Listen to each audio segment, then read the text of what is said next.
नहीं समझता नहीं अपने को। अभी इधर किधर गया था तू? क्या कॉलेज करता है क्या? कौन सा? एमबीबीएस? डॉक्टर साहब इधर किधर घूम रहे फिर? दोस्त लोग को बताया क्या नहीं? हाँ, मैं भी अकेला ही आहे. माझ्यासारखाच एक भटकाळू म्हणता येईल भेटलाय.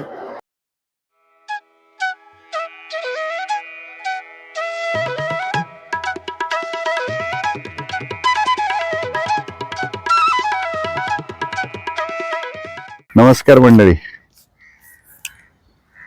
मी आज दाखल झालोय गोकर्णमध्ये. मित्रांनो, बऱ्याच सबस्क्रायबर्सनी, बऱ्याच जणांनी सांगितलं होतं की एकदा गोकर्ण महाबळेश्वर या ठिकाणाला भेट द्या. खरं तर काय झालंय, उडुपी किंवा सबरीमलाला जाताना देखील इथं थांबलो होतो, दर्शन घेतलं होतं, पण इथली भटकंती अशी काही करता आली नव्हती. म्हणजे अक्षरशः यायचो, मंदिरात दर्शन घ्यायचं आणि पुढे निघायचो प्रवासाला, असं झालं होतं. सकाळी मी मंदिरात गेलो होतो, श्री गोकर्ण महाबळेश्वराचं अप्रतिम असं दर्शन लाभलं. त्यामुळं आज आता या पेहराव्यात आहे. मंदिरात जाण्यासाठी पुरुषांना इथं लुंगी हेच वस्त्र घालून गाभाऱ्यात प्रवेश मिळतो. दर्शन झालंय. आधी आपण आता हॉटेलवर जाऊ. हॉटेलवर जाऊन ड्रेपरी चेंज करतो आणि मग पुढच्या प्रवासात भेटूच. मंडळी, NH66 वरती आलो आता आपण, आणि आता इथं आपला प्रवास सुरू होतोय तो होन्नावर आणि मुरुडेश्वरच्या दिशेने जाण्यासाठी. काय सुंदर रस्ते आहेत, वा मित्रांनो. याच सुंदर रस्त्यांवरनं आपण उडुपी मेंगलोर असा प्रवास केला होता. त्यावेळेस उडुपी मेंगलोर मधली सुंदर मंदिरं आपण पाहिली होती, आणि पुढे मग आम्ही सबरीमालाला गेलो होतो. शिरसी कुंदापूर हा रस्ता शिरसीला जातो परत वरती, इथनही वरती जाता येतं. ओके मित्रांनो, आता कुमटा येईल बरं का. कुमटा मध्ये आलोय. धारेश्वर,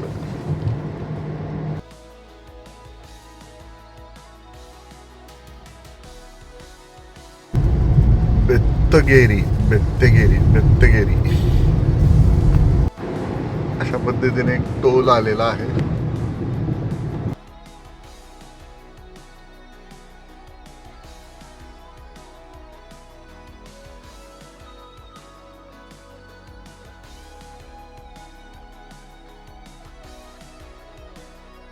होन्नावर मध्ये पोहोचलोय आणि होन्नावरच्या चौकातच एक रामेश्वरम नावाचं हॉटेल दिसलंय. सकाळपासून काही खाल्लेलं नाहीये, तर आधी इथं ब्रेकफास्ट करून घेऊया आणि मग इथं जवळच बोटिंग पॉइंट आहे, तिथं जाऊया. इथं आलोय आणि अशी भाजी मिळते सांबार सोबत, म्हणजे डोश्यासोबत. सुंदर ब्रेकफास्ट केलाय आणि आता बोटिंग पॉइंट कडे जाऊया आपण. या हॉटेलपासून साधारण 100 मीटर गेल्यावरती डाव्या हाताला वळायला सांगताय गुगल मॅप. हे काय इथंच दिसताय ती माणसं. हा हात करतोय ना, बहुधा बोटवालाच दिसतोय.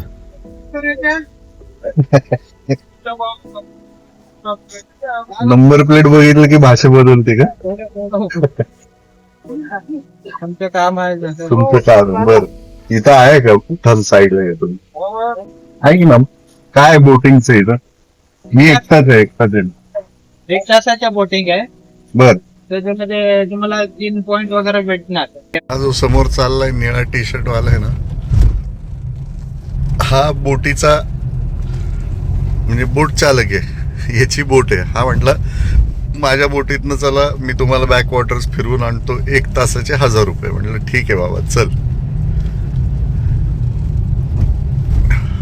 पण खरं सांगू का, टायमिंग चुकते माझं, पण ओके. आता हे दोघं इथं का थांबलेत माहित नाही मला. काय म्हणतोय तुझा मित्र? आत्ता नको का? त्याची बोट नाहीये. त्याची बोट बोलला की तुम्ही माझ्या बोटवर घ्या. त्याची बोट क्यू सिस्टम आहे ना. अच्छा, ओके. त्याचा आत्ता नंबर आहे का? हा. तू काय करतो आणि फिलिप? म्हणजे काय नाही, गाईड म्हणून. मुंबईमध्ये होतो. कुठं होतस? मला बर. ते आई बरी नाही होते, थोडं. अच्छा, म्हणून आलास तू. ओके. ते आई वारली म्हणजे आता. मग इथं कोण कोण आहेत? घरी कोण? जस्ट लग्न झाला. ओके. 6 महिना झाला. क्या बात आहे, व्हेरी नाईस. आपल्याला घरी जाऊन या, चाय वगैरे कर, हा, आपलं घर बघून या. जाऊ. टाइम आहे, एकटा आला तुम्ही. मी एकटाच फिरतो. आणि अशा तऱ्हेनं त्याच्या घरी पोहोचलो मी. हा आहे फिलिप, आणि फिलिपच्या घरी आलोय मी. तो घरी घेऊन आलाय.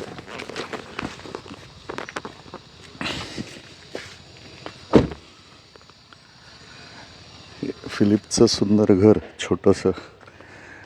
लगेच मैत्री झाली आपली. तो म्हटलं चला साहेब घरी जाऊ आपण. म्हटलं चल. घरात जातोय त्यामुळं शूट नाही करत आत्ता काही. गप्पांच्या नादात कधी 1 तास संपला कळलंच नाही. फिलिपच्या घरचा पाहुणचार घेऊन चला पुढच्या प्रवासाला निघू आपण आता.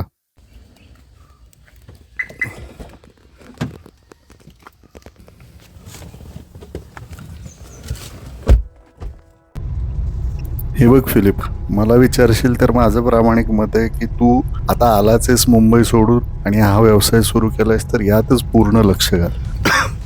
अर्धवट नोकरी करायची, अर्धवट व्यवसाय करायचा असं होणार नाही ते. जेणेकरून तुझंही नुकसान होईल आणि तुला कुठं स्थिरता मिळणार नाही. चला, फिलिपला सोडलं इथं चर्चपाशी. आपण आपल्या पुढच्या प्रवासाला निघू. कसं असतं बघा मंडळी, मी गेलो होतो बोटिंग करण्यासाठी. फिलिप नावाचा हा मित्र, ही व्यक्ती भेटली, मैत्री झाली आमची. आता इथं क्यू सिस्टम आहे, म्हणजे रिक्षाचं कसं क्यू असतो, लाईन असते. त्याचा नंबर नव्हता म्हणजे त्याच्या बोटीचा, कारण त्याच्या आधी काही मित्र त्याचे होते, त्यांचे नंबर होते.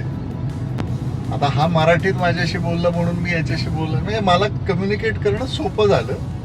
म्हणून म्हटलं चल तू सांग कधी करायचं बोटिंग. आत्ता म्हटलंस तर आत्ता करू किंवा संध्याकाळी करू. तोपर्यंत त्याचे मित्र म्हणायला लागले की नाही आमचा नंबर आहे, तू घेऊ नको. मग मी त्याला म्हटलं मी संध्याकाळी करतो आता बोटिंग. तो म्हटला आता तुम्ही माझ्यासाठी एवढं हे करताय, चला म्हटलं घरी जाऊ, माझं घर दाखवतो तुम्हाला, चहा पाजतो. म्हणून त्याच्या घरी गेलो. सगळ्यात चांगली गोष्ट काय झाली माहिती का, तो घरी घेऊन गेला, त्यानं त्याच्या चहा पाजला, त्याचं नवीन लग्न झालंय, त्याच्या मंडळींची ओळख करून दिली. आणि मग ह्या अर्ध्या तासात आयुष्यावरचं बरंच काही काय बोललो आम्ही. ते त्याच्या आयुष्याचं सगळं सांगितलं त्यानं मला. लोक ओपन अप होतात, बोलतात. खूप सुंदर आहे बरं काय आयुष्य. आणि आता मी मुर्डेश्वरला चाललोय. होन्नावर मधला हा शरावती नदीचा पूल ओलांडून आपल्याला पलीकडे एका सुंदर ठिकाणी जायचंय.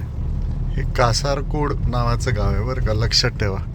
इथं मॅनग्रोव्ह बोर्ड वॉक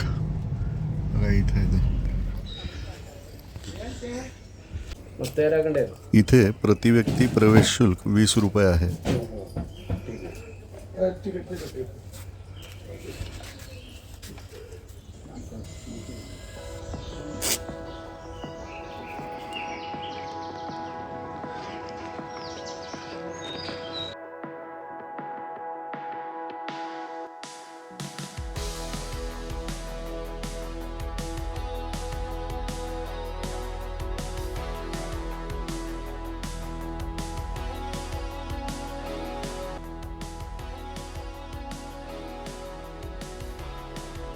माझ्या पाठीमागं आपण बघू शकता ही शरावती नदी आहे. आणि शरावती नदीच्या पलीकडच्या तीरावरती मी आलोय. मगाशी आपण तिथे होतो जेव्हा आपण फिलिपच्या घरी गेलो होतो बोटिंगचं विचारण्यासाठी.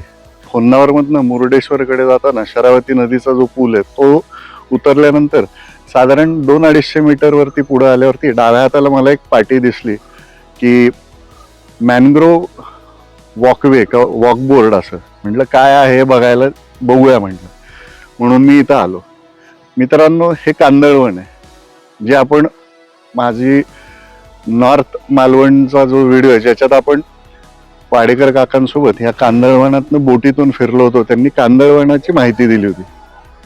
कर्नाटक राज्यानं याच कांदळवनाचा एक व्यावसायिक खूप छान वापर केलाय. त्यांनी या कांदळवनाच्या मधनं एक पाऊलवाट तयार केली, लाकडी पाऊलवाट, ज्याच्यातनं पर्यटक या कांदळवनामधनं फिरू शकतात. पर्यटकांची संख्या बघा.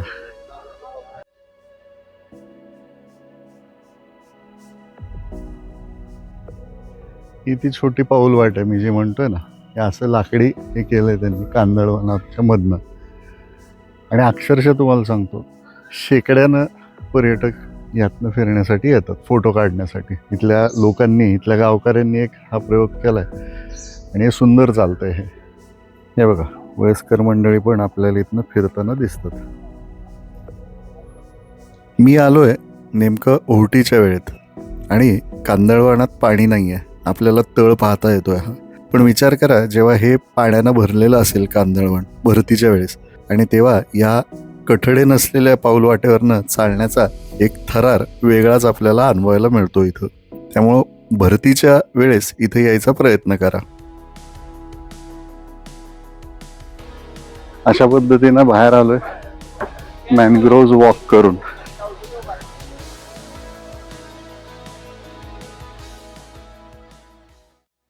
ही उजवी बाजू जी दिसते ना, उजवीकडनं आपण होन्नावरमधनं आलोय आणि आता आपल्याला डाव्या बाजूला वळायचं आहे मुर्डेश्वरच्या दिशेला जाण्यासाठी. इथून साधारण एक 26 किलोमीटर अंतरावरती मुर्डेश्वर आहे. श्री मुर्डेश्वराचं दर्शन घेऊन माघारी येणार आणि येताना मग फिलिपकडे जाऊ आणि फिलिपच्या बोटीवरनं आपण होन्नावरची बोट राईड घेऊ. चला, मुर्डेश्वर आलंय. ही जी कमान दिसतीये ही मुर्डेश्वरची स्वागत कमान आहे. महामार्गावरनं पण ही दिसते. या कमानीतून जो रस्ता जातो तो थेट मंदिराकडे जातो आणि सर्वप्रथम हे भव्य गोपूर आपल्याला दिसतं. Welcome to Murdeshwar. हे पार्किंग आहे आणि समोर हे सुंदर मंदिराचं गोपूर आहे. 1:45 वाजलेत. मंदिर उघडतं दुपारी 3 वाजता. पण मंदिराच्या गोपुरातली जी लिफ्ट आहे ना, ती मात्र सुरू आहे. तर त्यातनं आपल्याला जाता येईल वरती आणि वरचा परिसर, वरून परिसर बघता येईल. चला आधी वरती जाऊया, गोपुरातनं परिसर कसा दिसतोय ते बघूया आपण.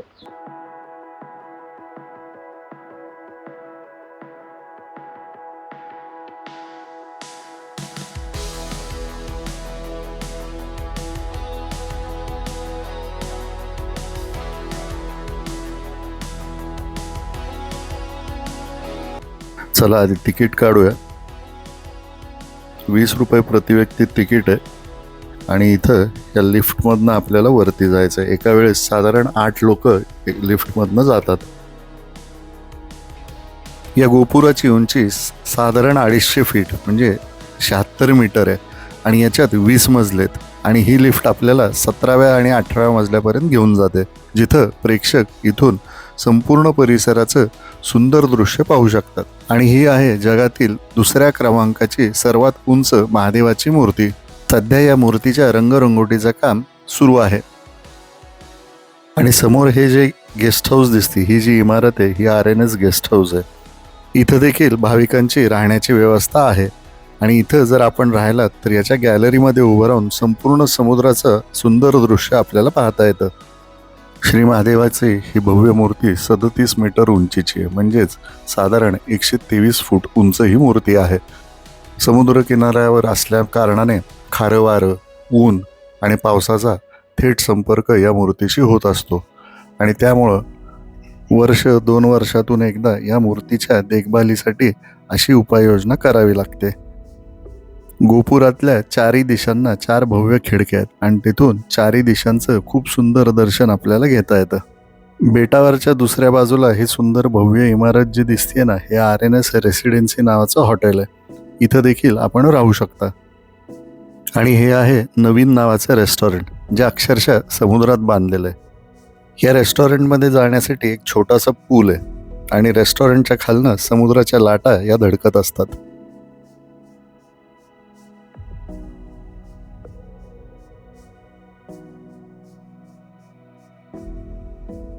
गोपुरातनं खाली आपली सुंदर आपण दिसतीये बघा. इतक्या उंचावरनं आपल्या गाडी पण आपल्याला पाहता येते आणि हे संपूर्ण मुर्डेश्वर शहराचं खूप सुंदर असं दृश्य आहे.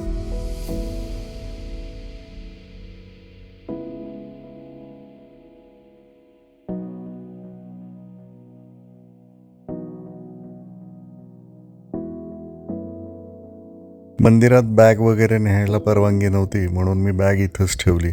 हे समोर श्री मुर्डेश्वर महादेवाचं मंदिर आहे आणि ही भाविकांची दर्शन रांग आपण पाहू शकता. मी दर्शन घेऊन आलो आहे आणि आता हॉटेलमध्ये चाललो आहे. हॉटेलमध्ये जाण्यापूर्वी गोपुराच्या पाठीमागे असलेल्या महादेवाची ही सुंदर मूर्ती आपल्याला अशी पाहायला मिळते.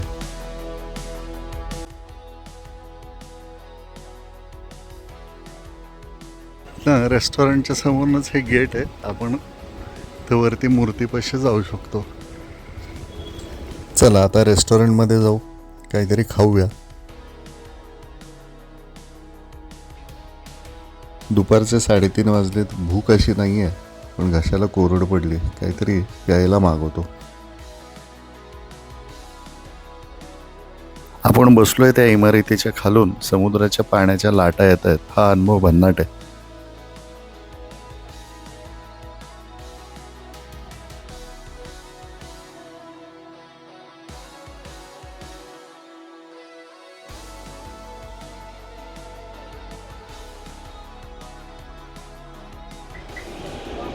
सुंदर आहे, इथं उभी आहे.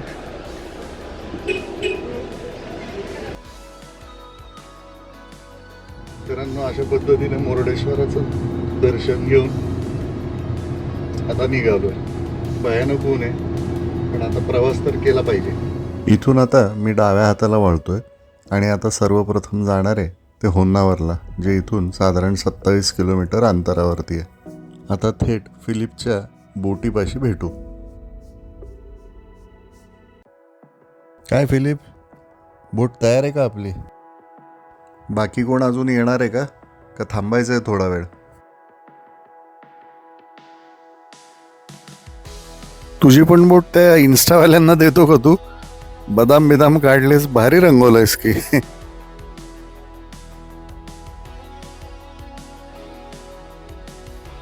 केरळ ट्रिपमध्ये मी आलप्पीला जेव्हा गेलो होतो तेव्हा आलप्पीमधल्या वॉटर बॉडीज ज्या आहेत, कॅनॉल्स आहेत, त्याच्यातनं एका छोट्या शिकारामधनं फिरलो होतो.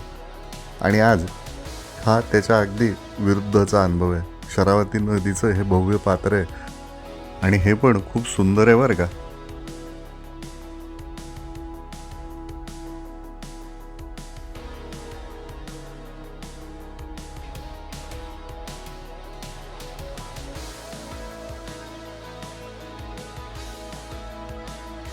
हजारो नारळाची झाडं पाहायला मिळतात. गमतीचा भाग म्हणून म्हणतोय, केरळपेक्षा जास्त मला नारळाची झाडं ही कोस्टल कर्नाटकाच्या ह्या भागात पाहायला मिळतात.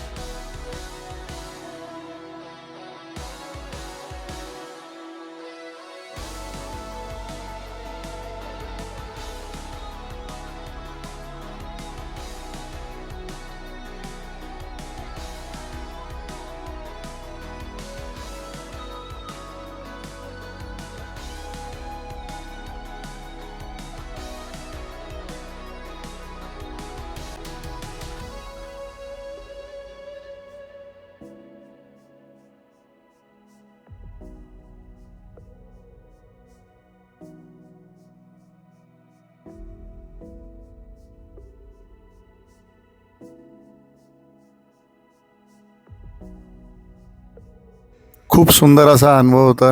बोट राईड झाली आहे.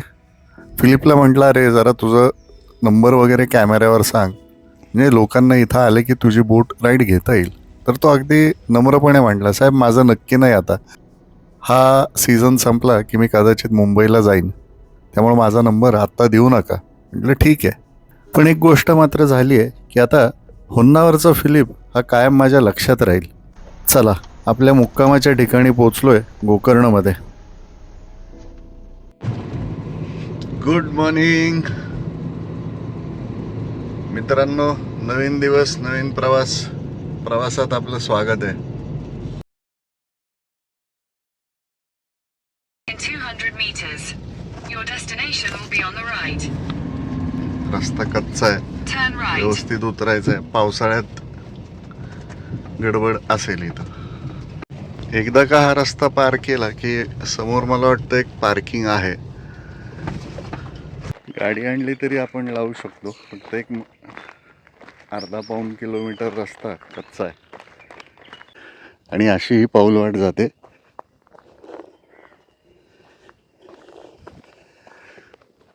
जंगलातनं चला, नवा दिवस नवीन ॲडव्हेंचर.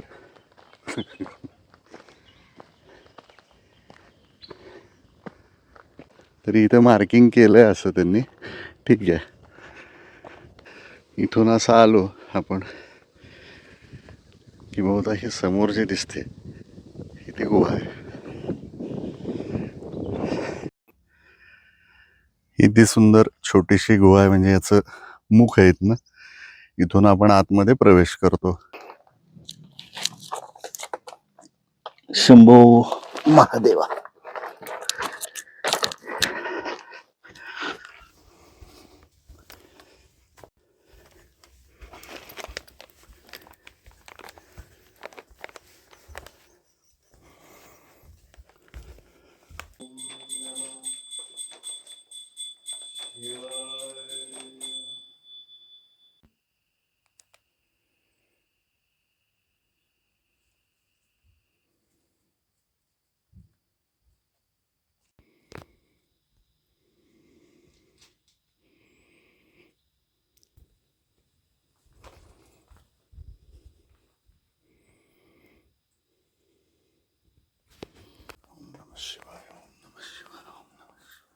शंभो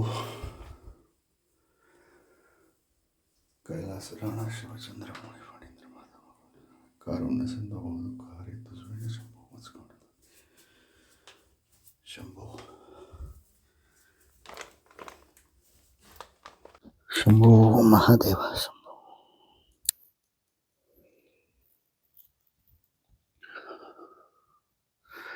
नमस्कार मंडळी. गोकर्ण महाबळेश्वर मधल्या एका खूप वेगळ्या ठिकाणी आलोय. अनोखं ठिकाण आहे. गोगर्भ महादेव येथे एका गुहेमध्ये वास्तव्य आहे.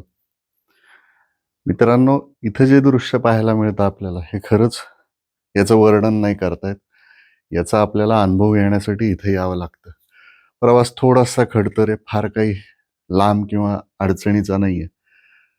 पण इथं जे आहे हे जे स्वरूप आहे महादेवाचं, याचं दर्शन मात्र आपण नक्कीच घ्यायला हवंय. खूप सुंदर आहे हे सगळं. माझ्याकडे शब्द कमी आहेत, याचं वर्णन नाही करू शकत. पण इथं येणं आणि याचा अनुभव घेणं एवढंच आपण करू शकतो. एकतर काय होतंय, ही गुहा आहे, अत्यंत दमट आहे. बघा, लगेच घामानं भिजून जातो आपण. आणि एवढा एकच सूर्यप्रकाशाचा झरोका आहे याच्यात. अंधार आहे प्रचंड. म्हणजे हे जर दाखवायचं झालं तर तुम्हाला, मला ते शूटही नाही करता येणार, इतका अंधार आहे. पण नक्की या, खूप सुंदर आहे हे. आणि ज्यांना ध्यान साधना हे आवडतं त्यांनी तर इथे यावं. शांतता आहे. महादेवा, असेच तुझे अनंत उपकार असू देत. सर्वांचं रक्षण कर, सर्वांचं भलं कर.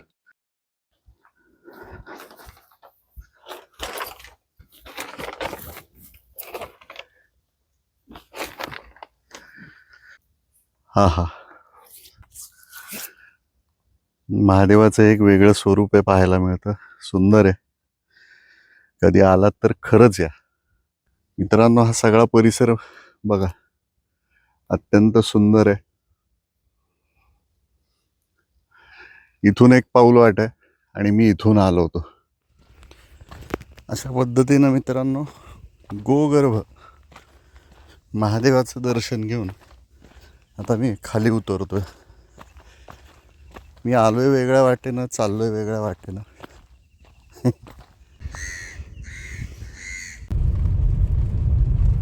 वाह, क्या बात आहे. काय सुंदर निसर्ग दिसतोय इथनं. थोडं जवळ जाऊन बघायला पाहिजे. नहीं समझता नहीं अपने को. अभी इधर किधर गया था? तू क्या कॉलेज करता है क्या? कौन सा? एमबीबीएस. डॉक्टर साहब इधर किधर घूम रहे हैं फिर? दोस्त लोग को बताया क्या नहीं? हाँ, मैं भी अकेला ही है. मित्रांनो, गोकर्णमध्ये भटकंती करताना मला बिदरचं होणारे डॉक्टर भेटलेत. मित्रा, नाव काय तुझं? कामरान. कामरान. कामरान घरी न सांगता आलाय एकटाच फिरायला आणि एकटाच भटकंती करतोय. फक्त ताईला सांगितले त्यानं, त्याच्या आईबाबांना सांगितलेलं नाहीये. म्हणून मी त्याला म्हणलं की बॉस ऐसा नहीं करने का, घर पे बता के आने का. आता तो पण खाली बीचवर चाललाय, त्याला तिथं सोडतो आणि मग पुढं निघू आपण. हे ओम बीच आहे. ओम बीचवर आलो आहे पण वेळ चुकली असं वाटतंय मला, कारण ऊन चांगलंच जाणवतं आहे. इथं समोर झाडाखाली सावली आहे, इथं जाऊन थांबतो मी. कामरान आपला फोटो काढतो आहे, त्याला म्हटलं तुझे फोटो काढून झाले की सांग, मग पुढं जाऊ आपण. तोपर्यंत या झाडाखाली जे विक्रेते आहेत त्यांच्याकडं काय काय आहे ते जरा बघूया. कानातलं गळ्यातलंच जास्त आहे यांच्याकडे. ओम बीचवरनं निघालो आहे आणि हे कुडले बीचवर आलो आहे. बीचवर गेलो नाही, बीचच्या अलीकडंच एका किनाऱ्यावरनं बीचचं दृश्य बघितलं, म्हणजे किनारपट्टी बघितली आणि माघारी फिरलो. कामरान आता चाललाय हुन्नावर आणि तिथनं तो त्याच्या कॉलेजला जाणार उद्या भटकंती करून. त्याला म्हटलं तुझा वाढदिवस साजरा करू म्हणून जरा स्वीट डिश मागवली. बाय बाय कामरान, मिलते, टेक केयर. डॉक्टर होने के बाद MBBS होने के बाद फ़ोन कर मेरे को, याद कर.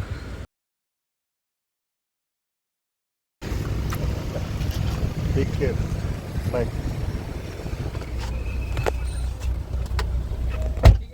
ओके, ऑल द बेस्ट, मिलते. ठीक आहे. कामरानला सोडल्यानंतर हॉटेलवर जाऊन थोडा वेळ आराम केला आणि मी आता पुन्हा दुपारी 3 वाजता बोटिंगसाठी निघालो आहे. 3 वाजताच्या उन्हात चाललो आहे बोटिंगला. काय होणार आहे काय माहिती.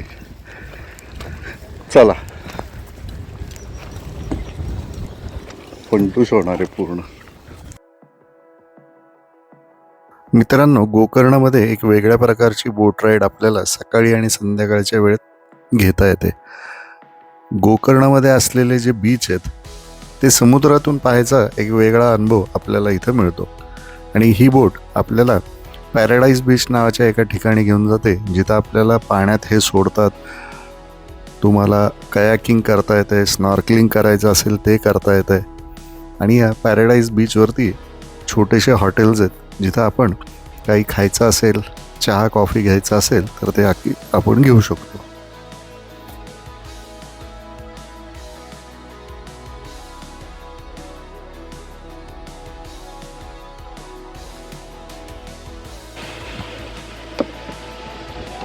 बसलो आता, खूप ऊन आहे.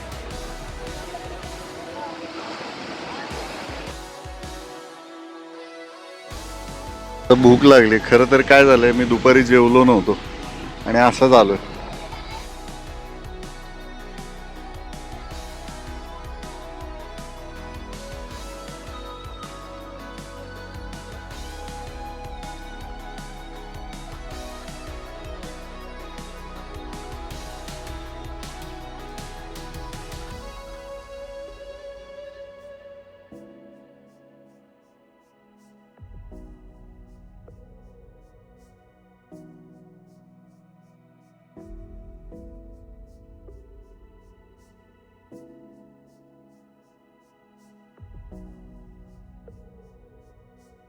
बोट आली आणि आता सगळे निघालेत. आता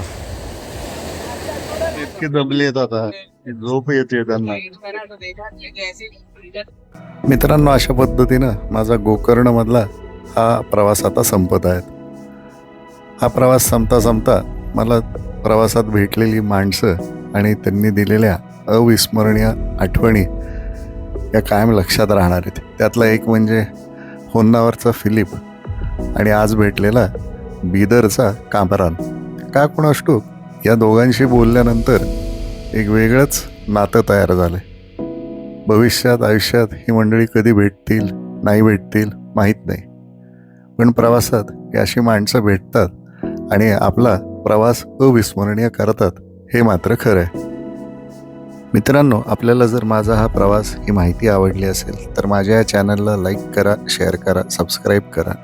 आणि आता उद्या आपण एका अनोख्या आणि सुंदर प्रवासासाठी निघणार आहोत. तर भेटूया पुढच्या प्रवासात. तोपर्यंत सुखी राहा, आनंदी राहा. धन्यवाद.